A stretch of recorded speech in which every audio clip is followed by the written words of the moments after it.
მოგესალმებით ძვირფასო რადიო მსმენელებო, მოგესალმებით ასევე ვინც ლაივ სტრიმში გვიყურებს საზღვარგარეთ, მოგესალმებით ჩვენს თანაქალაქელებს. ეს არის გადაცემა მართსაჯულება, რომლის პირველი გადაცემა გადის პირდაპირ ეთერში რადიოში. ეს გახლავთ საქართველოს უზენაესი სასამართლოსა და რადიო ძველი ქალაქის ერთობლივი პროექტი, რაზეც აქვე იმთავითვე მინდა დიდი მადლობა გადაუხადო უზენაეს სასამართლოს მის ხელმძღვანელს ბატონ კოტე კუბლაშვილს და პრესცენტრის ხელმძღვანელს ქაბატონ ნანა ვასაძეს, რომელთა უშუალო ძალისხმევით მოხერხდა გადაცემათა ციკლის 12 გადაცემა იქნება, რომელიც არ დაუკავშირდება რაიმე კონკრეტულ თემას. მსგავსი თემა ჩვენ მქონდა, რომელიც უკავშირდებოდა ნაფიცაჯულებს, მთელი 12 გადაცემა იყო ნაფიცაჯულები, ახლა ჩვენ გვექნება ნაფიცებზეც და სხვა თემებზეც საუბარი. პირველ გადაცემაში ჩვენ სტუმრად მოვიწვიეთ ქალბატონი ხათუნა ომანაძე, რომელიც გახლავთ ქუთაისის სააპელაციო სასამართლოს პრეზიდიუმი. ქალბატონი ხათუნა არის ასევე მხარდამჭერი ამ პროექტისა, ისევე როგორც ქუთაისის საქალაქო და უზენაესი სააპელაციო სასამართლოები. ძალიან დიდი მადლობა მინდა გადაგიხადოთ სტუდიაში მობრძანებისა და ზოგადად იმ მხარდაჭერისათვის, რასაც თქვენ ამ პროექტისადმი მანამდე რაც რადიოში გახორციელდა, იგივე რაც ტელეში ხორციელდება, იგივე რაც სასამართლოში ხორციელდება ჟურნალისტების მიერ. ეს მართლაც მნიშვნელოვანია, არა იმიტომ რომ დაუშვათ ეს ჩვენი პროექტი, ან კონკრეტულად მე მივყავს, ან ეს ვიყავს ზოგადად, ვინც არ უნდა გააკეთოს ეს საქმე და გააკეთება სხვა შემთხვევაში და გაკეთება გაზეთში და შესაძლოა სხვა საინფორმაციოში, ეს ძალიან დიდი საქმეა, რასაც ყველა იმ ადამიანს ვინ ჩამოთვალე და ზოგადად ვინც ვერ ჩამოთვალე, ყველას მინდა მადლობა გადაუხადო. ქალბატონო, თქვენ პირველი გადაცემის სტუმარი შემთხვევით არ აყოფილ ხართ, იმიტომ რომ ჩვენ გვექნება სხვა თემებზე საუბარი, ეს იქნება მედიაცია, ეს იქნება ნაფიცი მსაჯულები, ეს იქნება სასამართლო გამჭვირვალობა, ეს იქნება ახალი ცვლილებები სასამართლოსთან დაკავშირებით და ზოგადად მოქალაქეების ჩართულობა სასამართლოში ჩვენ თქვენი დახმარებით და ისედაც მოვიწვევთ მოსამართლეებს გადაცემაში, მოვიწვევთ ისედაც მოქალაქეებს, რომელსაც ხვალ შეიძლება ისინი საჯულები გახდნენ და ან უბრალოდ მეტი ჩართულობა იყოს სასამართლოში.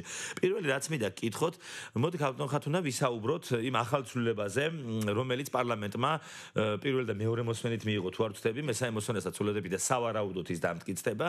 საუბარია იმაზე, ამდენ ხანს იყო სასამართლო დარბაზებში მოსამართლის გარეშე დაუშვებელი იყო ყოველგვარი ფოტო და ვიდეო გადაღება და ეს ცვლილება უკვე ახალმა მთავრობამ შეიტანა. ამასთან დაკავშირებით ეს ამდენად მნიშვნელოვანია, რა რისკებს შექმნის, ჩვენ გვინდა რომ ამ თემებზე ვისაუბროთ მთელი 20-25 წუთის განმავლობაში. გამარჯობათ, მოგესალმებით, მივესალმებით თქვენს რადიო მსმენელებს.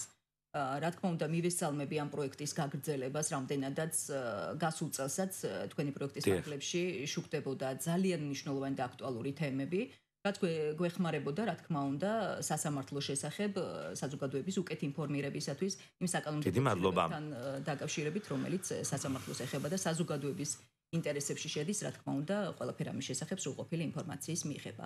რაც შეეხება კონკრეტულად საქართველოს სისხლის სამართლის საპროცესო კოდექსში შესულ ცვლილებებს, რომელზეც განსაკუთრებული აზრთა სხვადასხვაობა იყო გასულ წლებშიც, ეს ეხებოდა ფოტო, ვიდეო და აუდიო ჩანაწერების შეზღუდვას პროცესებზე. ამ მხრივ შევიდა ცვლილება. ხო, თუმცა სწორია ითქვას, რომ შეზღუდვას და არა აკრძალვას, იმიტომ რომ მე მახსოვს პირადად მეც მქონდა საშუალება რაღაც პროცესებს ვიღებდით და ვაკეთებდით სატელევიზიო. ამ მხრივ ცვლილება შევიდა, პარლამენტმა მოისმინა პირველი მოსმენა, მეორე მოსმენა, მესამე მოსმენითაც მხოლოდ ხელმოწერა დარჩა და რამდენიმე დღეში უკვე იგი ძალაში შევა. ამოქმედება რეალურად ეს ცვლილებები. საქმე ეხება რას? ხო, ანუ ეს რას ნიშნავს უბრალოდ იმ თქო თქვა?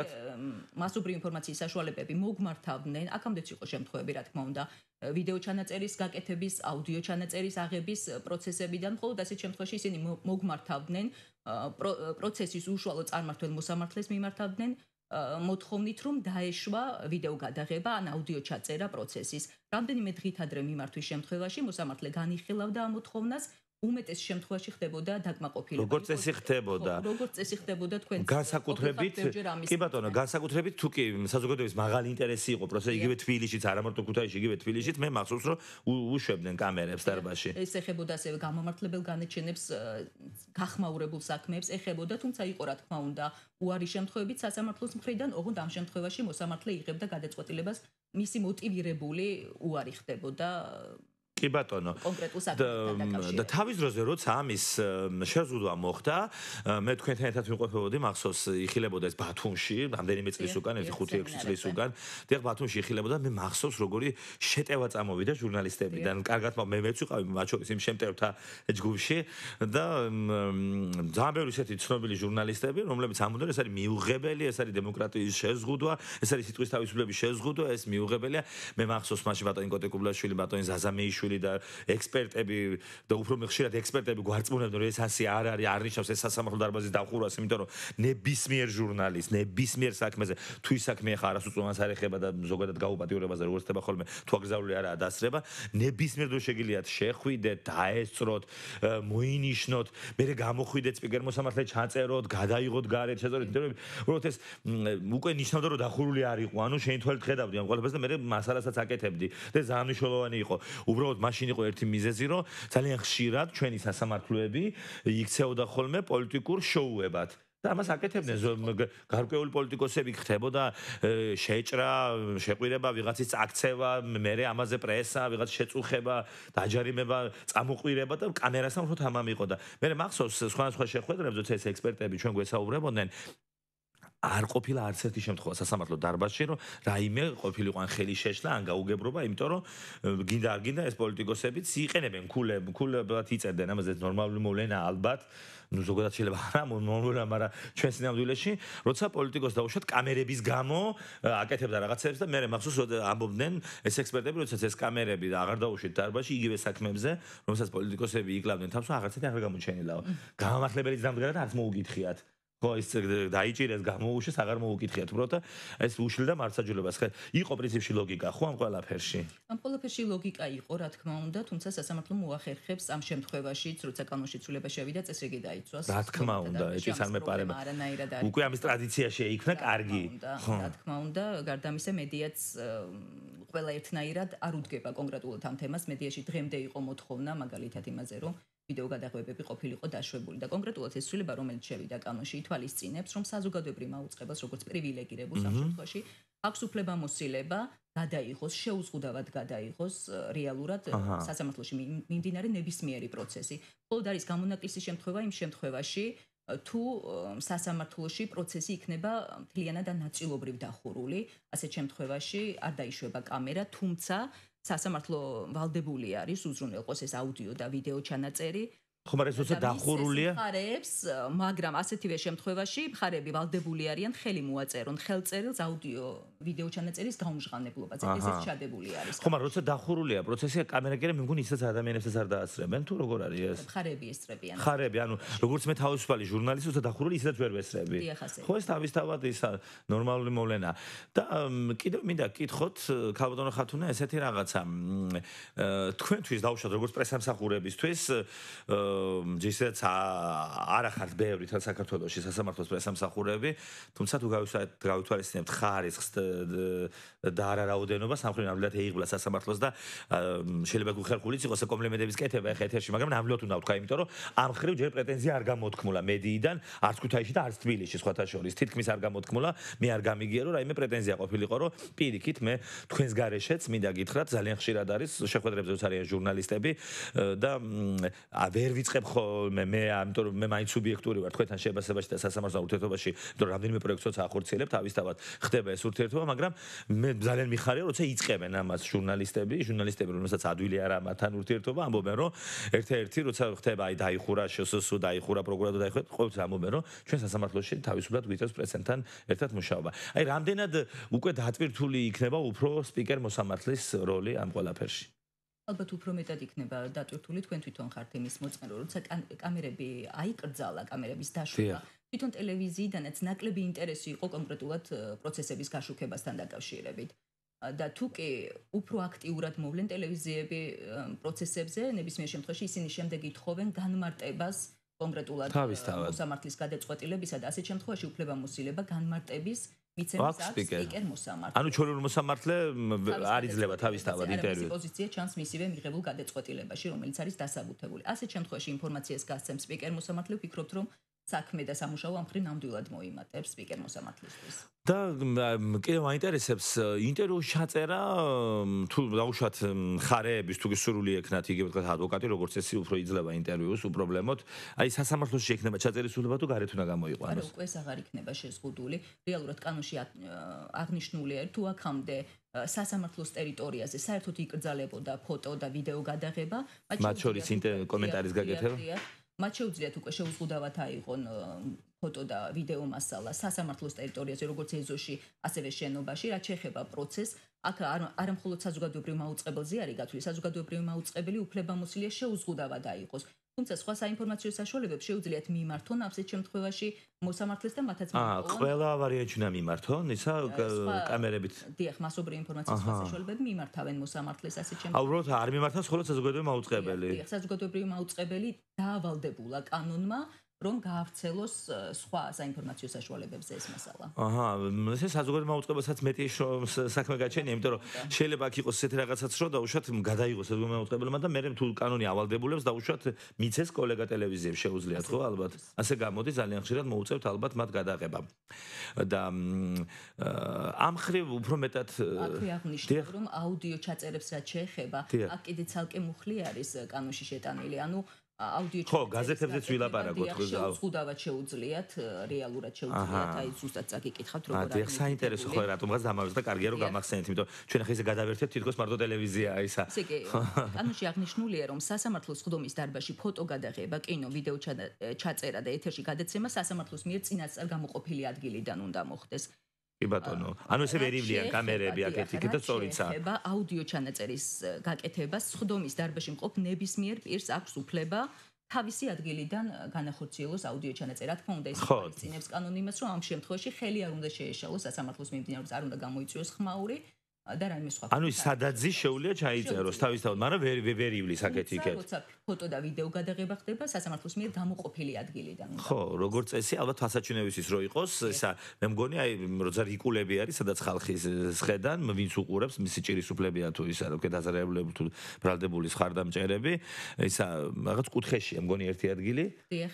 სადაც უნდა დადგენ კამერები. სადაც იყო გამოყოფილი აქამდე ისევ ასე. აქვე არის კიდევ ერთი მუხლი, რომელიც ალბათ ძალიან საინტერესო იქნება. თუ სასამართლოს სხდომაში ნაფიცი მსაჯულები მონაწილეობენ და თქვენ იცით რომ ეს ძალიან საინტერესოა და ჩემთვის ძალიან სენსიტიურია ეს თემა.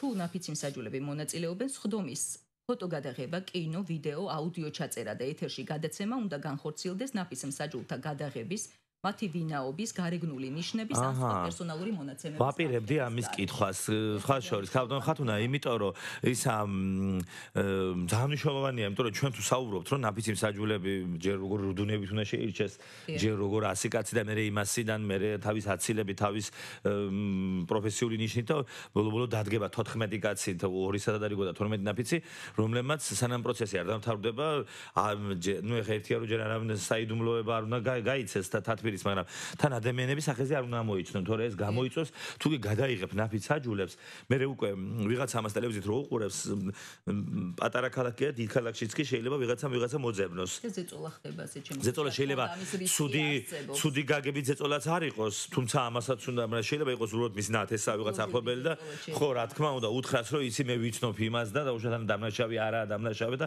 ეს ყოველგვარი მას ანგრევს ლიანად ამ იდეას ამ ნაფიც საჯულების და ანუ ეს როგორ კონტროლდება ეხა დაუშვათ შემოსული უკვე ნაფიცაჯულთა სასამართლო და თქვენ დაუშვათ საქალაქო სასამართლოში რომელიც გექვემდებარებათ ასე ვთქვათ როგორც პრეცედენტს მასაც მუშაობთ არის პროცესი თქვენ როგორ გააკონტროლებთ იმას იმათ გადაიღეს თუ არა ნაფიცაჯულები კანონი ეკრძალებათ ანუ ხო ეკრძალავს მათ ამის გაკეთებას ჩვენ სხვა კონტროლის მექანიზმი არ შეიძლება კი ბატონო მაგრამ ეს ყველაფერი ეხლა მედია, კაი, გასაგებია მე გადაცემაში ვარ და ვგებულობ. ეხლა ბევრ რაღაცა მგონია რომ ძალიან ბევრი რამე ვიცი და ბევრ რაღაცა მე ახლა გავიგე თქვენგან. მედიას ამ ვინ გადაამზადებს, ან ვინ ეტყვის ამ ყველაფერზე, ან როგორ მოხდება ამის გავრცელება? ხო არ არის ამის მექანიზმი? კანონი ხელმისაწვდომი არის, სავარაუდოდ ალბათ რაიმე სემინარები და ტრენინგები ისევ ამ მხრივ. მე მგონი ხო აუცილებელი იქნება. თემაზე მოხდა გადამზადება, ანალოგიურად მოხდება ალბათ. თუმცა ნებისმიერმა ჩვენგანმა, როდესაც კანონში შევიდა ცვლილება და ამ ცვლილებით ნებადართული არის საქმიანობის განხორციელება, უნდა გაეცნოს ყველა შემთხვევაში, უნდა კონდეს ამის პასუხისმგებლობა, ჯერ გაეცნოს და იმის შესაბამისად. ალბათ უკვე შესულ ჟურნალისტსაც პრესდივნები ალბათ დაეხმარებიან. ასეთ შემთხვევაში ჩვენგანაც იქნება გაკეთებული. ხო, იმიტომ რომ სხვადასხვა სასამართლოებში სადაც პრესდივნები არის, თუნდაც ჩვენთან ალბათ გექნებათ საშუალება უთხრათ, რომ გავთ არა გაქვთ ნაბიჯების გადაღების უფლება. ასეთ შემთხვევაში როცა შემოდიოთ ჩვენთან ერთად შევდიოდით პროცესზე და შესაბამისად ხდება გარკვეული კი ბატონო. და თუ მაინც რაღაც კადრში ჩანს, ხო, ალბათ ტელევიზიები ვალდებულები იქნებიან, რომ მოზაიკა დაადონ ან რაღაცა. ამას თვითონ უკვე ხო, ყველა ვარიანტში. ახლა ერთი მომენტიც მინდა კითხოთ, ისა, კი დაუშვათ ეს კანონმა მიიღო, ამ ტელევიზიებს ჰქონდათ რაღაცა ესეთი ცხოველი ინტერესი, რომ გინდათ რომ უნდა გადავიღო დარბაზში. კი ბატონო, გადაიღეთ, მაგრამ მე რო ვარ დაუშვათ ბრალდებული, მე აღარ მეკითხება არავინ მინდა თუ არა ტელევიზიით გამოსვლა, დაუშვათ ეს ბრალდებული არ ნიშნავს რომ დამნაშავე ვარ. იმიტომ რომ ხვალმე შეიძლება გამამართლონ და იქნებ სულაც არ მინდა ტელევიზიით რო ვიყავი რაღაცა სისულელეს მაბრალებდნენ. მე აღმოჩნდა რომ სისულელე იყო ნამდვილად. თუ გინდა არ მორალები სისულელეს მე წლების მერე ციხიდან გამოვიდა და რატომ უნდა იყო დაღდასმული ზოგიერთ ტელევიზიისგან. და ეს მექანიზმი თუ არსებობს. ცვლილებებში არ არის ეს გათვალისწინებული, თუმცა არსებობდა კანონში, რა თქმა უნდა, რომ მას შეეძლო ადვოკატ შეეძლო დაეყენებია ასეთ შემთხვევაში. თქვენ გახსოვთ თვითონ არაერთი შემთხვევა ასეთი, რომ ისინი აყენებდნენ მოთხოვნას და ყოფილა შემთხვევა. კი მეც ქონია, ხო. დარბაზის დატოვება იმის გამო, რომ მათ მიმართეს მოსამართლეს და მოსამართლემ დაუკმაყოფილა. დაუკმაყოფილა. მაგრამ მე მომიწია თქვენ თუ გახსოვთ ჩვენ ერთად ვესწრებოდით, ესა ბრალდებულმა ატეხა ერთი ამბავი, რომ რატოა ტელევიზია, გავიდეს ახლავე ტელევიზია და რაღაც დაიწყო რკინების ისა და მაშინ მოსამართლემ ჩვენ სასარგებლოდ მიიღო. მე ძალიან უხეში ჩავარდი და ამიტომ თვითონ რომ მქონდა შეხება, ამიტომ სვამ ამ შეკითხვა სპეციფიკიდან გამომდინარე მოხდა მაშინ. ხო, მაგრამ მე არ გავუშვარ მოსასამართლომ პატიმარი გააძევა თვითონ.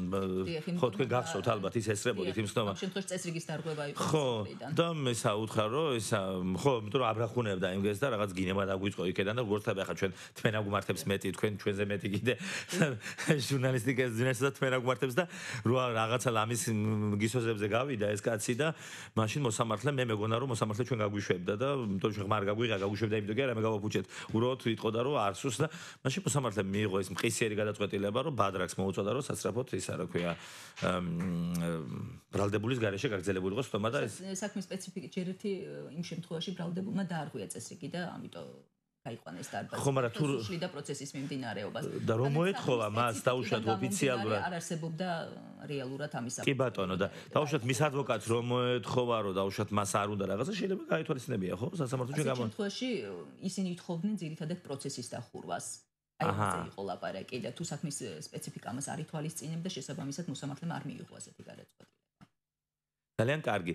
ეხლა შეეხება ამ ფორმას თქვენთვის მე თქვენეული შეფასება მაინტერესებს თქვენთვის უკეთესია რაც უფრო მეტი ჩართული იქნება ჟურნალისტები და იქნებიან ამ დარბაზებში თუ თქვენ ბძანეთ რომ როდესაც კამერები აღარ იყო მანამდე როცა კამერები იყო თქვენ მაშინაც მუშაობდით მერე კამერები რო აღარ იყო მაშინაც მუშაობდით და ანუ გაქვთ იმის საშუალება შეადაროთ ერთმანეთს და თქვენ აღნიშნეთ და მეც მაქვს ეს სტატისტიკა და ეს ინფორმაცია რომ მე ინტერესი მოიკლო სასამართლო რეალურად მოიკლო ინტერესი კი ბატონო და თქვენ როგორ აფასებთ ეს მართლმსაჯულებისთვის ეს კარგი იყო თუ ცუდი იყო როცა ინტერესი იყო მოკლებული მე გულისხმობ რომ სულთან მართლმსაჯულებისთვის, იმიტომ რომ მართლმსაჯულებაშიც უფრო ნაკლებად იქნება სიტყვაზე პრესა შესული და ტელევიზია შეიძლება უფრო მეტად იხეიროს მართლმსაჯულებამ კარგი გაგებით და პირიქით რაც უფრო ან სამოქალაქო საზოგადოებისთვის ეს ძალიან ცუდი სიმპტომია, როცა დაუშვათ პრესას და მოქალაქეებს არ აინტერესებთ რა ხდება სასამართლოში. თქვენ როგორ შეფასებას მიცემთ? მე ვიტყვი რომ არ აინტერესებთ რეალურად არასამთავრობოები ისევ მოდიოდნენ პროცესებზე, რეალურად ინფორმაციას მუდმივად ითხოვდნენ ჩვენგან და იღებდნენ.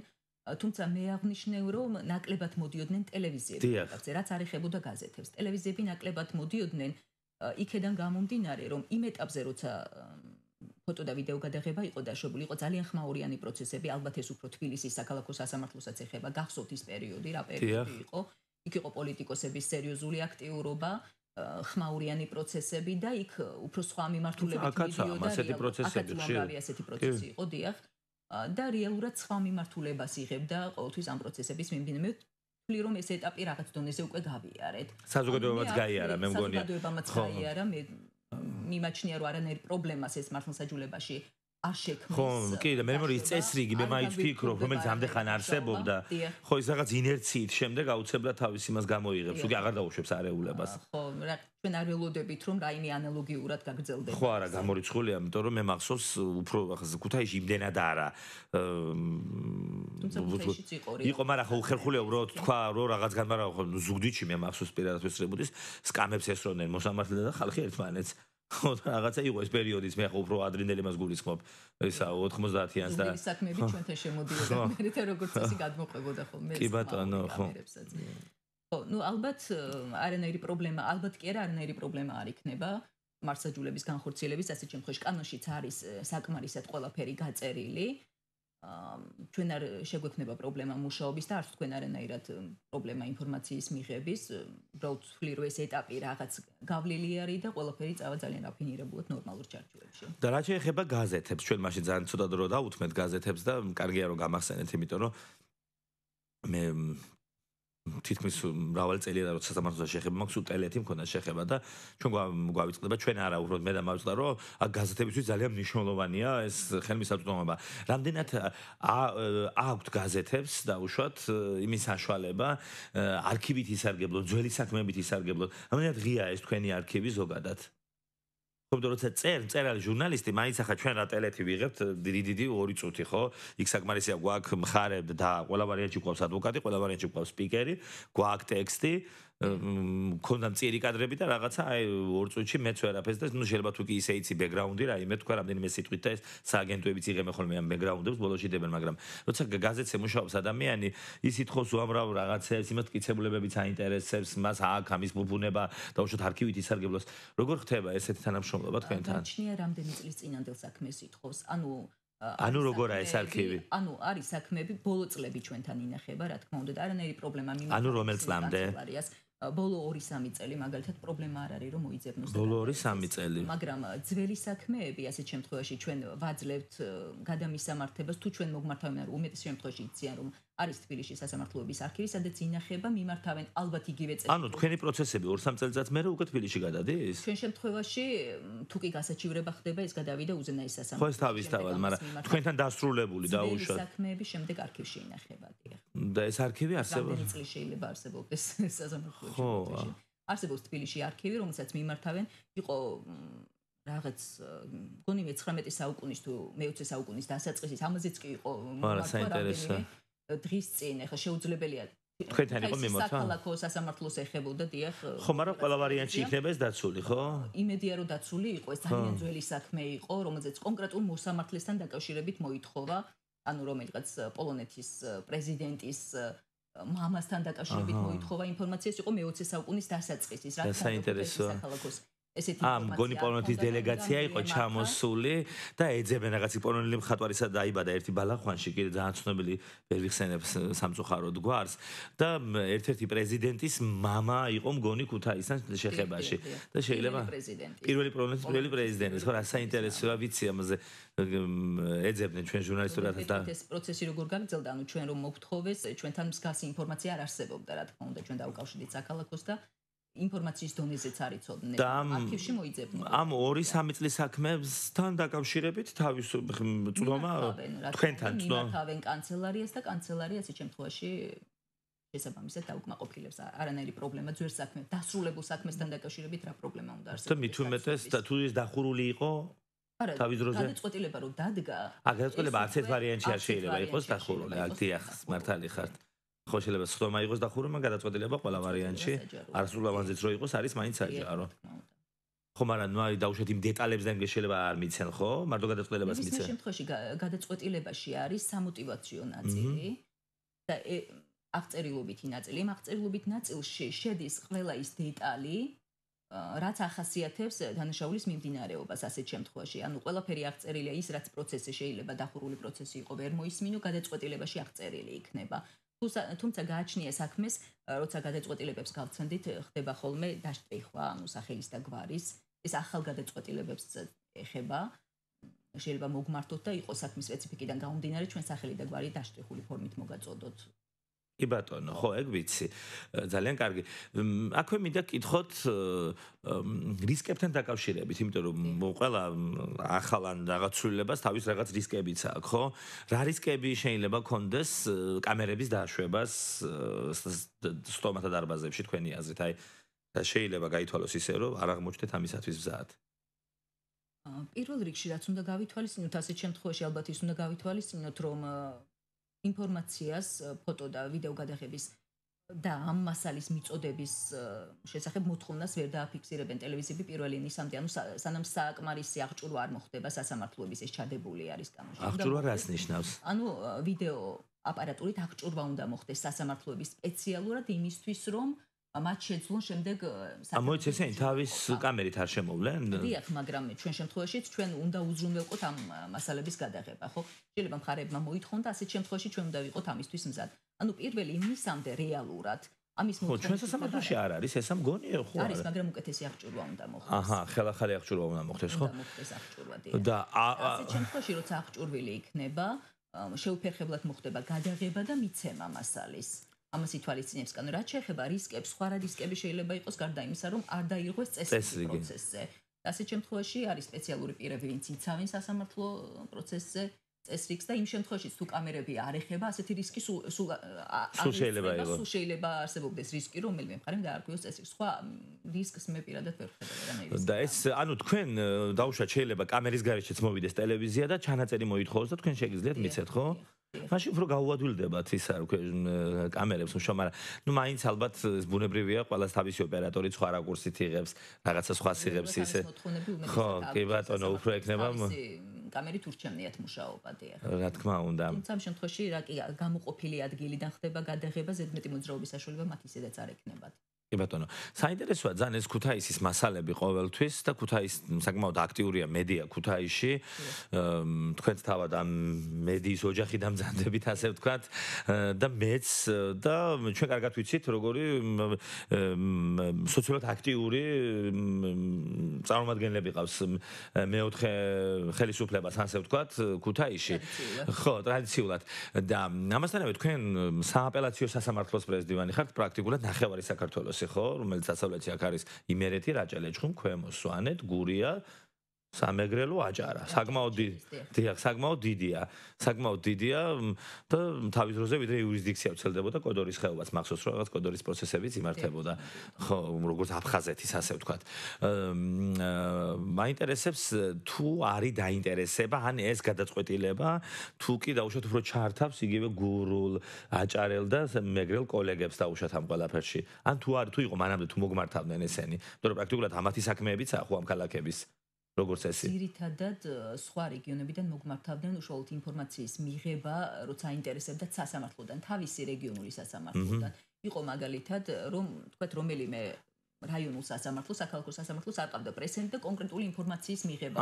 თუმცა ვიდეო გადაღებასთან დაკავშირებით იმ კონკრეტული რეგიონულ სასამართლოში მსგავსი პრეცედენტი არ ყოფილა. ძირითადად ინფორმაციის მიღებას ვთხოვდნენ და ჩვენ უკავშირდებოდით და ვეხმარებოდით. ეს გადაწყვეტილება ხა რაიონულ სასამართლოებშიც ეხება, ხო? კამერებით დაშვება. ნებისმიერ სასამართლოში. და იქ ვის უნდა მიმართონ დაუშვათ ოზურგეთში, სამეგრელოში? თქვენ უნდა მოგმართოთ თუ თავით სასამართლოს თავმჯდომარეებს თვითონ? სასამართლოს თავმჯდომარე პროცესის წარმართულ მოსამართლეს მიმართ. მოსამართლეს მიმართავენ. ანუ მაგ დროს მათ შორის მედიაცია ვერ დგება, როგორც პრესენსა და იმას, ან აქ უფრო ადვილია. პრესცენტრი ასეთ კონკრეტულ შემთხვევაში არანაირ გადაწყვეტილებას არ იღებს და არ ჭირდება პრესცენტრის ჩართვა. ხო, არა გადაწყვეტილებას არა, მაგრამ ის შუამავლის როლი მაინც ადვილია აქ. მიმართავს პროცესის წარმართულ მოსამართლეს. და ეხლაც უკვე როცა ეს ხელი მოეწერება და უკვე ამოქმედდება საბოლოოდ მესამე მოსმენითაც ეს ცვლილება. მოსმენა მოხდა უკვე ხელმოწერა, დიახ, ეს როდესაც უკვე ექნებათ საშუალება, მაინტერესებს თუ კი უნდა მიმართონ მოსამართლეს, ანუ მოსამართლეს თუ კი უნდა მიმართონ თანხმობით, ეს მოსამართლეს უარი თქვის უფლებაც აქვს, ხო? არა, აქ არ ეხება საზოგადოებრივ მაუწყებელს ეს. ანუ ზუსტად კანონით. ანუ მაუწყებელს შეუძლია ნებისმიერ დრო შეთანხმების გარეშე შეაღოს. დიახ, კანონში წერია, რომ საზოგადოებრივი მაუწყებელი უფლებამოსილია. დიახ. სასამართლოს თანხმობით, სასამართლოს ხდომის, ფოტოგადაღების, კინო, ვიდეო ჩაწერის უფლებამოსილება აქვს ასევე, ანუ საზოგადოებრივი მაუწყებლის გარდა მასობრივი ინფორმაციის სხვა საშუალებებს, მხარეებს ან სხვა პირებს. დასაბუთებული მოთხოვნის საფუძველზე ეს უფლება შეიძლება შეიზღუდოს მოსამართლის მოტივირებული განჩინება.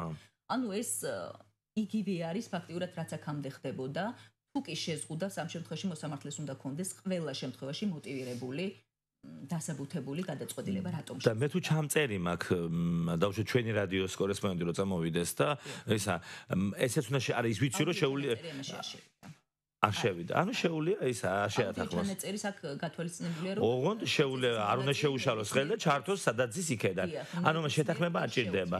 ძალიან კარგი ესეც კარგი სიახლეა, იცოდეს ჩვენმა რადიომაც, რადიოს კოლეგებმაც და ისედაც, ანუ მათ შეუძლიათ აღარ შეათანხმოთ თქვენთან დაუშვათ და მოსამართლესთან პირდაპირ ჩაიწერონ სნომა, უნდა თლიანად, უნდა ნაწილობრივ. მონაწილე ნებისმიერ პირს ასე არის მითითებული, შეუძლია აუდიო ჩანაწერის გაკეთება. მაგრამ კამერებმა ყველა ვარიანტი უნდა მიმართონ, ესე იგი. დიახ, თუ სხვა საინფორმაციო საშუალებები არის მაშინ უნდა მიმართონ საზოგადოებრივი მაუწყებელი ამ ხრივ არ იზღუდება არანაირად უფლება მოსილიან. საკმაოდ საინტერესოა თუმცა მე ვთვლი სამართლებმა მოითხოვს ჩვენი გადაცემა უკვე სრულდება და სამართლებმა მოითხოვს იმასაც რომ როცა ეს შეზღუდული იყო მე მაინც არ ვთვლიდი რომ ჩვენ გამოვყარეს სასამართლო დარბაზებიდან ნამდვილად არ ვთვლიდი იმიტომ რომ არა იმიტომ რომ დაუშვათ მე მქონდა კომფორტული სიტუაცია სასამართლოში იმიტომ რომ მე ვერცერთ კოლეგას ვერ ხვდები ამ დრომდე თუმცა მანამდე კითხვა არ დავმალავ და მეც ვიყავი ჯგუფი მტალღაში ვინც ამბობდა რომ ეს არ შეიძლება და რა სულელს აკეთებთ მაგრამ მე არ მინახავს 5-6 წელია ვინმე ჩემი კოლეგა ვისაც ეთქვას რომ ჩვენ რაიმე გვინა სასამართლოში რაიმე შეგვეზღუდა კადრი დაგჭირდა და არ მოგცეს გარეთ ჩავწერეთ და ვინმე არ ჩავწერეთ პირიქით სპიკერი მადრე ვერგენ მოსამართლის ვერ წერდა და მე სპიკერთან უფრადვილი იყო პრესენთან უფრადვილი იყო ურთიერთობა და მე განსაკუთრებულს მაინც ვერ ხედავდი ამის ართმა ალბათ არაფერ შეიძლება და ვფიქრობ ეს ახალი ცვლილება იქნება სასიკეთო გააქტიურებს და ზოგადად ეს ზედმეტი შრომა იქნება ტელევიზიისთვის ზედმეტი შრომა იქნება თქვენთვის მაგრამ ეს იქნება სასარგებლო ჩვენი ზედმეტი შრომა იქნება სასარგებლო საზოგადოებისთვის და მე მგონი ეს არის ყველაზე მთავარი ალბათ გამოწვევა და ყველაზე დიდი ღირებულება საზოგადოებას უფრო მეტი ჩართულობა ქონდეს სასამართლოში ხელმისაწვდომობა ქონდეს მეტი მედიას და მეტი ინტერესი იწვევდეს საზოგადოებაში მართლმსაჯულება ძალიან დიდი მადლობა სტუდიაში მობრძანებისათვის მე რადიო მსმენელს კიდევ ერთხელ მინდა შევახსენო ჩვენი გადაცემის სტუმარი გახლდათ ქუთაისის სააპელაციო სასამართლოს პრეზიდენტი ქალბატონი ხათუნა ომანაძე ეს არის მეორე პროექტი რომელიც რადიო ძველმა ქალაქმა და საქართველოს უზენაესმა სასამართლომ ერთობლივად განახორციელა მეორე პროექტის პირველი გადაცემა გახლავთ და გადაცემას ხარს უჭერს ქუთაისის საქალაქო და სააპელაციო სასამართლოები ეს გადაცემა აუცილებლად განმეორდება და ასევე ახალი გადაცემა ორი კვირის შემდეგ ანუ თვეში ორჯერ გავა ეს ჩვენი გადაცემები სულ 12 გადაცემა შეგვიძლია მოვისმინოთ სულფასო რადიო მსმენელებო 6 თვის მანძილზე აქვე შეგახსენებთ ეს იქნება ზოგადად სასამართლოს გადაცემები აღარ იქნება კონკრეტული თემა ჩვენ წინა პროექტი ეს იყო მხოლოდ ნაფიც აჯულებზე თუმცა ნაფიცებზეც აუცილებლად ვისაუბრებთ გადაცემებში ვისაუბრებთ ასევე სასამართლო მედიაციაზე რომელიც საკმაოდ საინტერესო და კარგი გამოწვევა მოქალაქეებისათვის იმიტომ რომ სასამართლოს გარეშე შეიძლება ადამიანებმა კმაყოფილი დარჩენ და მიიღონ განახორციელონ მართლმსაჯულება და ასევე ჩვენ ვისაუბრებთ გამჭვირვალობაზე ჩართულობაზე სხვადასხვა ცვლილებებზე და სხვადასხვა პროექტებზე ძალიან დიდი მადლობა ეს გახდათ გადაცემა მართლმსაჯულება გადაცემას დათო ლიკილიკაძე უძღვებოდა. მადლობა თქვენ თანამშრომლობისთვის წარმატებებს გისურვებთ. მადლობა. გინდა შენი იღბალი და ინტუიცია რეალურად გამოსცა